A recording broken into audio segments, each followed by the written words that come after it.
தான் செஞ்ச கொலையை தானே இன்வெஸ்டிகேட் பண்ணி கண்டுபிடிச்ச டிடெக்டிவ் உங்களுக்கு தெரியுமா? குழப்பமா இருக்குல்ல? இருங்க தெளிவா சொல்றேன். இந்த சம்பவம் நடந்தது 1887. பிரான்ஸோட ஒரு கடற்கரையில கொல்லப்பட்ட ஒருத்தருடைய உடலை போலீஸ் கண்டெடுக்கிறாங்க. இறந்தவர் உடம்புல குண்டடிப்பட்டிருக்காங்க, சுட்டுதான் கொல்லப்பட்டிருக்கான்னு தெரிஞ்சாலும் அவர் உடம்பு இருந்த இடத்த சுத்தி எந்த ஒரு ஆயுதமோ தடயங்களோ சாட்சிகளோ இல்ல.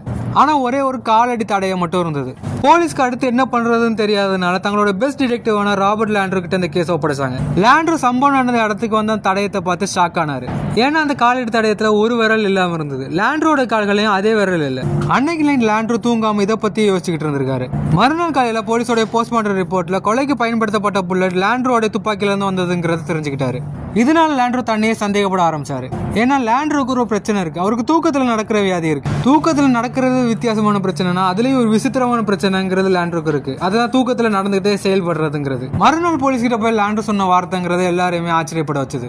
அவர் கொன்னது நானா இருக்கலாம் லேண்ட்ரூ சொன்னது அவங்க யாராலையும் நம்ப முடியல. ஆனா லேண்ட்ரூ என்ன இங்கேயாவது லாக் பண்ணி வச்சிருங்க, என்னால யாருக்கு எந்த பிரச்சனையும் வேண்டாம்னு சொன்னாரு. இதை கேட்டு போலீஸ் அவரை கஸ்டடியில் எடுத்து கோர்ட்ல ஒப்படைக்கும் போது கோர்ட்டே குழப்பத்துல இருந்தது. ஒரு மனுஷனால தூக்கத்துல கொலைப்பட முடியுமா? லேண்ட்ரோட ஸ்டேட்மெண்ட்டுக்கும் மற்றவங்களுக்கு குழப்பத்துக்கு ஒரு பதில் வேணுங்கிறதுக்காக தோட்டம் இல்லாத துப்பாக்கி அவர்கிட்ட கொடுத்து அவரை தூங்க வச்சாங்க. கொஞ்ச நேரத்துல லேண்ட்ரூ தூக்கத்துல நடக்க ஆரம்பிச்சாரு. துப்பாக்கியை தூக்கி போலீஸ்காரங்க மேல சுட்டாரு. அவரோட சந்தேகங்கிறது உண்மையாயிருச்சு. லேண்ட்ரூ தனக்கு கொடுத்த கேஸை சால்வ் பண்ணிட்டாரு. ஆனா கொலை பண்ணதே அவர் தான். இதுக்கப்புறம் லேண்ட்ரூ வாழ்க்கை முழுக்க யாரும் இல்லாத ஒரு தனி வீட்டுல போலீஸ் காவல்ல வைக்கப்பட்டாரு. அவர் ஜெயில அடைக்கப்பட்டனாலும் சுதந்திரமாவும் இல்லாம ஹவுஸ் அரெஸ்ட்ல வைக்கப்பட்டாரு. இந்த கேஸுங்கிற ஒரு சாதாரண கேஸ் இல்ல. தன்னுடைய கொலையை தானே கண்டுபிடிச்ச ஒரு டிடெக்டிவோட வித்தியாசமான செல்ஃப் மர்டர் கேஸ். நீங்க ராபர்ட் லேண்ட்ரூ வந்தா என்ன செஞ்சிருப்பீங்க? அதோட இந்த கேஸை பத்தி நீங்க என்ன நினைக்கிறீங்கன்னு கமெண்ட் பண்ணுங்க.